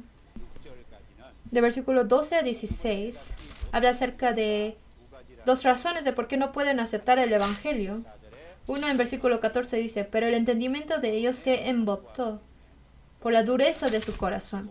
Y otra razón, en versículo 15, que el velo está puesto sobre el corazón de ellos. ¿Por qué una persona no puede recibir la salvación? Al pensarlo de varias maneras, primero es por la dureza del corazón de uno. En Romanos 2 dice: o menosprecias las riquezas de su benignidad, paciencia y longanimidad, ignorando que su benignidad te guía al arrepentimiento, pero por tu dureza y por tu corazón no arrepentido atesoras para ti mismo ira para el día de la ira y de la revelación del justo juicio de Dios. No es por la falta de pruebas de creer en el Evangelio, sino es por la dureza del corazón. Alrededor de nosotros hay muchas personas. La razón de por qué no pueden aceptar el Evangelio es por la dureza de su corazón. Y otra razón es por cosas exteriores. Uno era interno, que es la dureza del corazón, y el otro fue externo. Un velo está puesto sobre el corazón de ellos. Existe este velo que los cubre para que no puedan creer, que es el prejuicio y el malentendimiento. Es bueno cuando uno recibe la salvación, pero las personas no salvas lo ven así. Dicen: si yo soy salvo, si recibo la salvación, la vida va a ser muy aburrida, así piensan. Ya no van a poder hacer nada, cada domingo van a tener que ir a la iglesia. Y por eso existe el gozo y el beneficio que trae el Evangelio y la salvación, pero Satanás trabaja para hacer que malentiendan del Evangelio y los hace tener prejuicio al aceptar el Evangelio y estorba que reciban el Evangelio. Entonces, en nuestra época,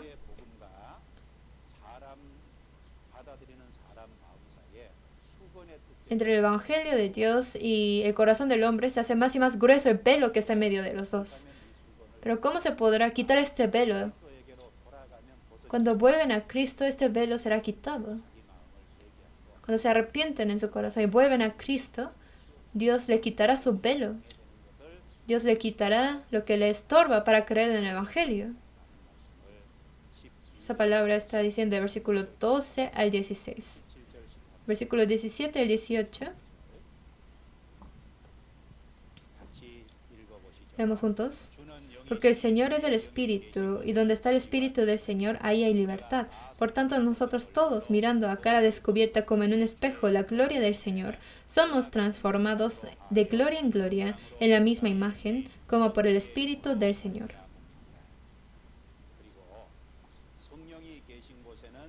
Y donde está el Espíritu Santo hay libertad.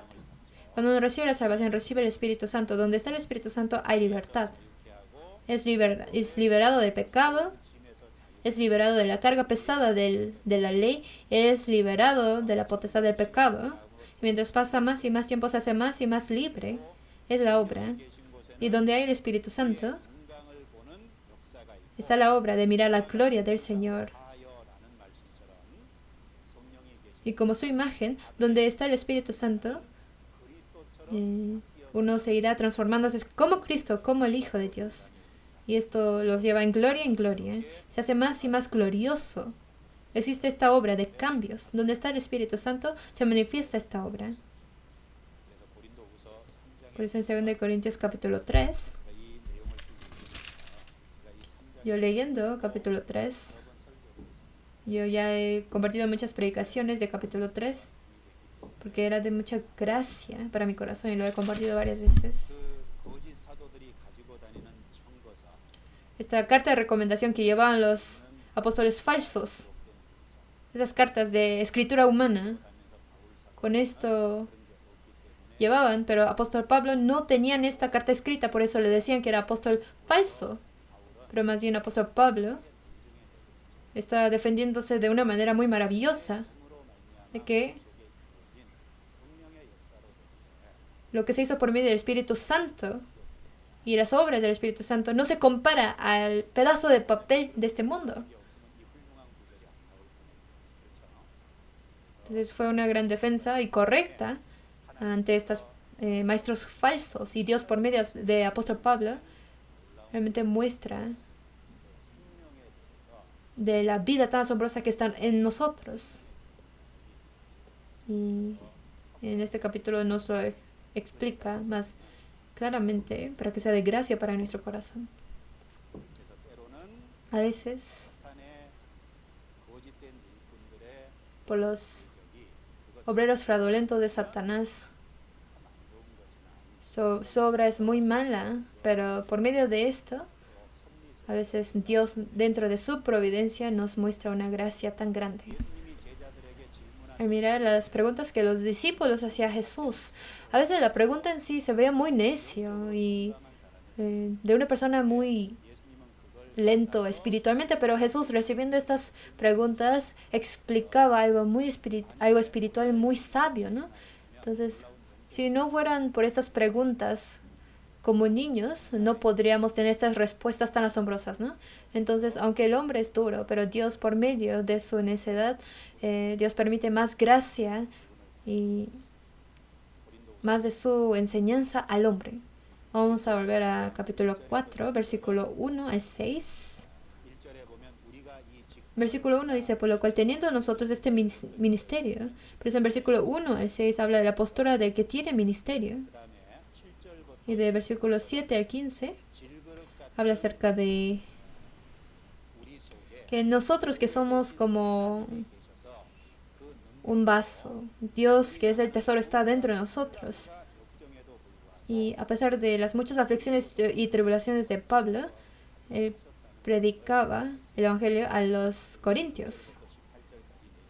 Del versículo 16 al 18 habla acerca de el motivo de los trabajos de Pablo.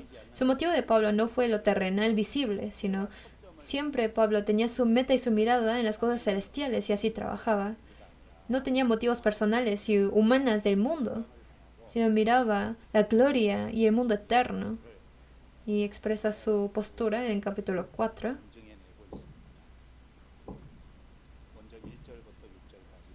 Vamos a ver primero versículo 1 al 6. 1 al 6 dice, por lo cual teniendo nosotros este ministerio, ahora la postura del que tiene ministerio. Primero, no desmayamos. Lo primero que tiene que hacer el que tiene ministerio es no desmayarse. ¿Cuál es una característica de un salvo? Es que no se desmaya. ¿Por qué la persona salva no se desmaya? Porque Ya dijo en versículo 17 y 18 que tiene el Espíritu Santo y ahí hay libertad. Y tiene lo que lo lleva a la gloria. Por eso no se desanima, no se desmaya. Y en versículo 7 dice que aunque nuestro cuerpo es vasos de barro, pero adentro de este vaso está el poder tan grande de Dios. Por lo tanto es que no nos desmayamos. También habla de esto. Y luego, en versículo 14, dice que nosotros nos vestiremos del cuerpo de resurrección. Por eso no nos desmayamos. El que resucitó a Jesucristo, a nosotros también nos resucitará con Jesús. Dios que resucitó a Jesús con su poder, al final nos vestirá del cuerpo de resurrección. Por eso no nos desmayamos. Eso nos está diciendo. Y luego en versículo 16, que por tanto no desmayamos antes, aunque nuestro hombre exterior se va desgastando. El interior, no obstante, se renueva de día y en día. Por eso no nos desmayamos. Y luego 17 dice, esta leve tribulación momentánea produce en nosotros un cada vez más excelente y eterno peso de gloria. Por lo tanto, no nos desmayamos. Las cosas visibles son temporales, las cosas que no se ven son eternas. Por eso no nos desmayamos. Habla de las razones de por qué no nos desmayamos. Es lo que hace que un santo sea un santo, que no se desmaya. ¿Quién no se desmaya? Son las personas que están despiertos con estas razones que mencionó Pablo. Al saber de estas cosas, aún en las aflicciones uno no se desmayará. Por eso en Lamentaciones, Jeremías está en gran tribulación. Y en medio de mucha dificultad, tenía esperanza en su centro. Entonces, a pesar de todo, no se desmayaba. Babilonia conquistó a Jerusalén, se hizo un total desastre. Muchos fueron llevados cautivos, muchos murieron. Y vio como todo era destruido en la ciudad de Jerusalén, los muros totalmente destruidos. Que era una historia que no se podía recuperar, pero viendo eso, Jeremías, aunque su corazón dolía, pero él tenía esperanza. Y en Lamentaciones así confesaba. Entonces, mientras uno tiene tribulación, tiene que pensar más profundamente en su corazón. En Eclesiastés 7, dice que el hombre debe pensar cuando está pasando por aflicciones. Por medio de lo que piensa, Dios le hará entender lo que debe entender. Y así, para que no se desmaye en las aflicciones y tener esperanza. ¿Qué es lo que debe de pensar? ¿Quién es Dios, quien yo creo? Aún en dificultades uno debe de pensarlo más. Que aunque sea así la circunstancia, pero Dios que yo creo es Dios que levanta a los muertos. Mi Dios es un buen Dios. Mi Dios es un Dios justo. Y un Dios justo, mientras yo me aferro a Él, aunque quizás ahora en este momento parezca alguna infelicidad, pero Él es bueno, seguramente me dará el bien. Y hay que creer en esto. En dificultad, si uno piensa más en Dios, tendrá fuerzas. Y tener el corazón de que es bueno llevar el yugo cuando es joven. Todavía nosotros somos jóvenes, ¿no? Mientras somos jóvenes, es bueno tener la dificultad y a la vez no es la voluntad de Dios hacernos sufrir, sino por medio de alguna dificultad hay algo que Dios quiere hacernos entender. Hay un lugar a donde Dios nos quiere llevar y mirar esto, confiar en esto. No mirar solamente la aflicción visible, sino pensar en cuál será el motivo de Dios, para así tener más esperanza.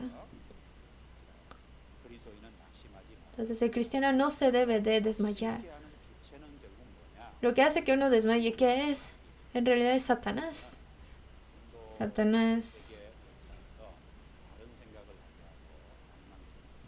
hace que el cristiano piense en otras cosas y que se desmaye. ¿Y en qué momentos no hay que desmayar? Al pensar en varias cosas, dice en Gálatas 9:6, no nos cansemos pues de hacer el bien.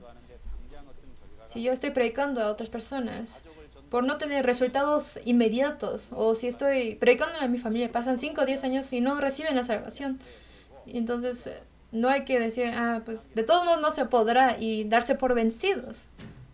Esto es desmayarse, es desanimarse. No nos cansemos pues de hacer el bien, dijo. Porque a su tiempo segaremos si no desmayamos. Dios cumple su promesa, hay que confiar en su promesa. Y cuando uno se enfrente a cosas temerosas o cosas frustrantes, cuando estamos cansados, cuando somos burlados y criticados por la gente, cuando la oración se tarda en ser respondida, en esos momentos uno puede desmayarse, pero no hay que desmayarse. Por eso, no desmayarse es una característica del cristiano. Y en versículo 2 dice, antes bien renunciamos a lo oculto y lo vergonzoso. Si uno tiene alguna vergüenza oculta, hay que echarlo, hay que... Dice, no andando con astucia. Una persona salva no debe de ser astuto. Si es así por alguna tentación, lo debe de echar. Ni adulterando la palabra de Dios, sino por la manifestación de la verdad. Esto es una característica del cristiano. No adultera la palabra de Dios, sino muestra la verdad nada más. En 2.17 dice falsificando la palabra. Es diferente. En 2.17 habla de falsificar la palabra como un negociante que vende para ganancia. Aquí cuando dice capítulo 4, versículo 2, adulterar la palabra es falsificar la palabra metiéndole cosas falsas. Es añadir y quitarle a la veracidad de la palabra. Es un pecado. Por eso no está bien. Por eso adulterar la palabra es pecado. Quitarle la palabra es pecado. Y utilizar la palabra como herramienta para ganancia es pecado. Decirlo por obligación es pecado, sino con libertad uno debe de compartir la palabra. No hay que adulterar la palabra de Dios. Y la persona salva, con ese versículo 5, ¿quiénes son? 5 leemos juntos. Porque no nos predicamos a nosotros mismos, sino a Jesucristo como Señor, y a nosotros como vuestros siervos, por amor de Jesús. No nos predicamos a nosotros mismos, sino a Jesucristo como Señor. Esto es su confieso de Pablo. Un hombre tiene su naturaleza.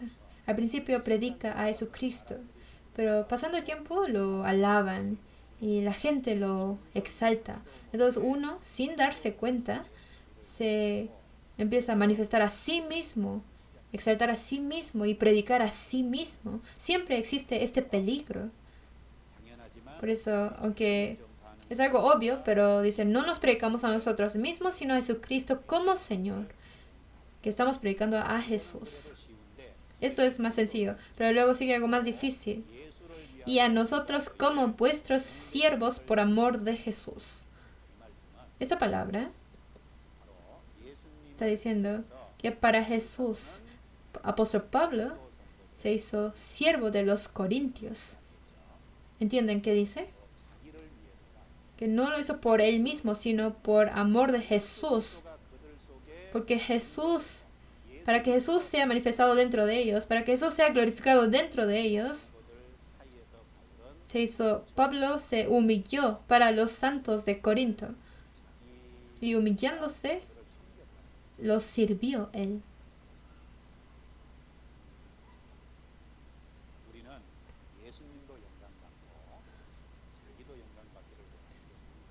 Nuestra naturaleza quiere glorificar a Jesús y a la vez glorificarse a sí mismo. Que quiere glorificar a Jesús y a la vez ser glorificado Él también. Pero para que Jesús sea glorificado, nosotros tenemos que ser humillados entre las personas. Y de una posición humilde al servir es cuando el Señor Jesús es glorificado. Por eso Juan Bautista dijo, es necesario que Él crezca, pero que yo mengüe. Hay veces que uno predica el Evangelio y le predica el Evangelio a otra persona y esa persona recibe la salvación y glorifica a Jesús. Y así también me agradece a mí por predicar el Evangelio y a veces me respeta a esa persona. Hay momentos así,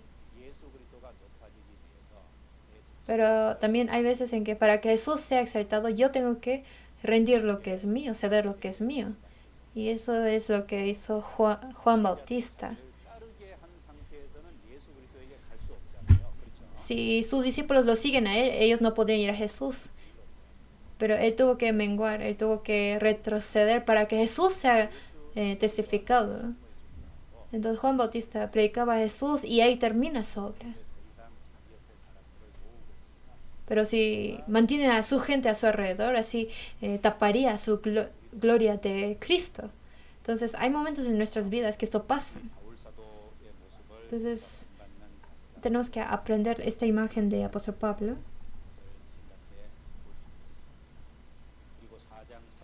Capítulo 4, versículo 3 y 4. 4, versículo 3 y 4 dice: pero si nuestro evangelio está aún encubierto, entre los que se pierden está encubierto, en los cuales el Dios de este siglo cegó el entendimiento de los incrédulos, para que no les resplandezca la luz del evangelio de la gloria de Dios, de Cristo, el cual es la imagen de Dios. Esta palabra está diciendo, seguramente habrá la obra de Satanás cuando se predica el evangelio.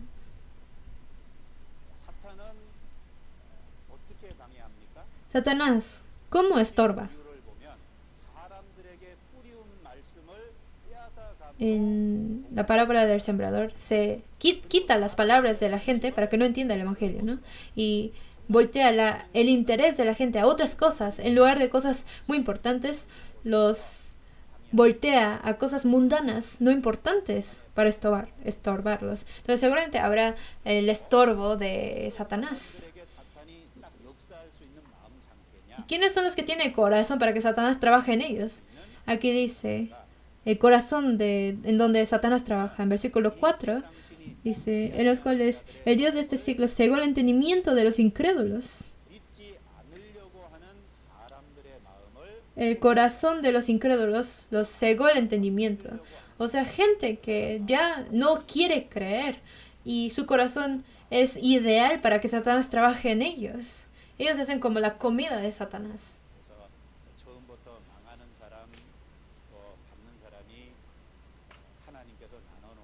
No es que Dios haya decidido quién recibirá y quién no podrá recibir, sino son los incrédulos, los que no quieren creer. Dentro de sus corazones trabaja Satanás para que al final no puedan creer en el evangelio.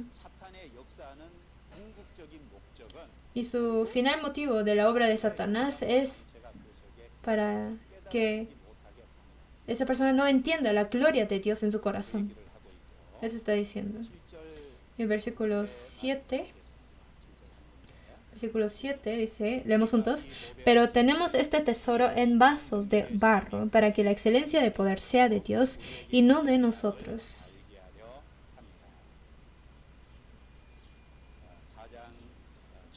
Capítulo 4, versículo 7 habla de tesoro y vasos de barro. ¿Qué es tesoro? Dios es tesoro. Cristo es tesoro. El evangelio que nos dio es el tesoro. Vasos de barro se refiere a nuestro cuerpo, a nosotros mismos. Al pensar en vasos de barro, el vaso de barro no tiene alguna figura. Los vasos de barro son muy frágiles, pueden romperse fácilmente. Y los vasos de barro son vasos sin valor, que así somos nosotros. El humano en sí es débil, es frágil. Por eso es fácil de romper. El hombre no tiene mucho valor, y eso somos nosotros. Pero nosotros que no tuvimos valor, Cristo, que es tesoro, nos fue dado. Dios, que es tesoro, está dentro de nosotros. Por eso, aunque nuestro cuerpo pasa por muchas aflicciones, pero mientras tenemos este Dios, quien es tesoro en nosotros mismos, Él es quien nos lleva y quien nos guía. Eso está diciendo. Y va venciendo las aflicciones. Entonces, fueron varios temas. ¿Realmente somos vasos de barro? Si somos vasos de barro, si realmente piensan que son vasos de barro, deben de ser humildes. Tienen razón para ser humilde. Si yo pienso que soy un vaso de barro, realmente yo debo de ser humilde, debo de hacerme bajo, porque no somos nosotros tesoros. Y si yo soy vaso de barro, tengo que cuidarme para no ser vasos vacíos. Porque plato de oro, plato de plata, su plato en sí tiene valor, ¿no? Pero nosotros somos vasos de barro. Quiere decir que si no tuviéramos ese poder que esté sobre nosotros, somos sin valor. Por eso en nuestras vidas hay que cuidarnos para no ser vasos vacíos. Eso podemos aprender. Y si uno es vaso de barro, debe de ser vaso limpio para ser utilizado. Y si uno realmente sabe que es vaso de barro, un santo es vaso de barro. Y como es vaso de barro, puede ser impactado fácilmente. Por problemas pequeños puede sentir dolor y ser lastimado fácilmente. Por eso, entre los santos, entre hermanos, debe de tener cuidado para no lastimarse mutuamente, porque es fácil de romper, es muy frágil. Por eso deben tener cuidado para no lastimar al otro, tener esa enseñanza. Y si realmente son vasos de barro, no hay que ser roto y ser desechado por Dios. No me refiero a perder la salvación, sino no ser abandonado en el camino de andar junto a Dios. Podemos recibir varias enseñanzas de esto. Hoy vimos hasta una parte del capítulo 4.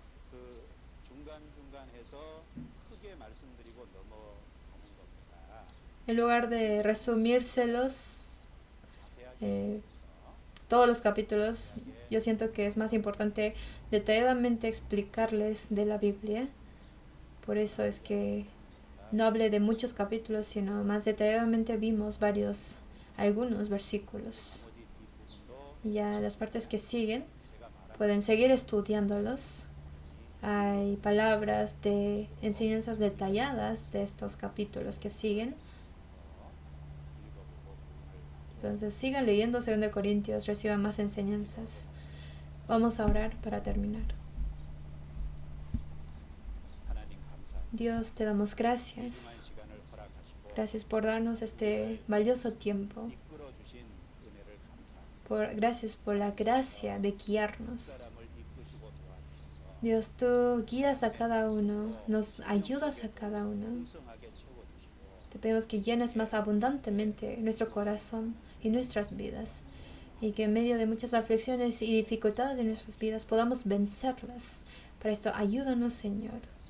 En nuestra juventud hay muchas tentaciones, hay muchas cosas que nos quieren llevar en este mundo. Queremos ser armados de la palabra y así vencer todas las tentaciones, y para esto ayúdanos, Señor. Pedimos que edifiques a cada uno de manera más valiosa, para que en esta iglesia que es cuerpo tuyo seamos utilizados valiosamente. Para esto, Señor, te pedimos que tú trabajes y que nos guíes. Por medio de nosotros queremos predicar tu evangelio a más lugares, y siendo olor grato tuyo y siendo cartas tuyas. Y como ministros de tu obra queremos vivir correctamente. Para esto, ayúdanos. Te damos gracias por tu gracia de estar con nosotros el día de hoy, y oramos en nombre del Señor Jesús, que nos ha salvado. Amén.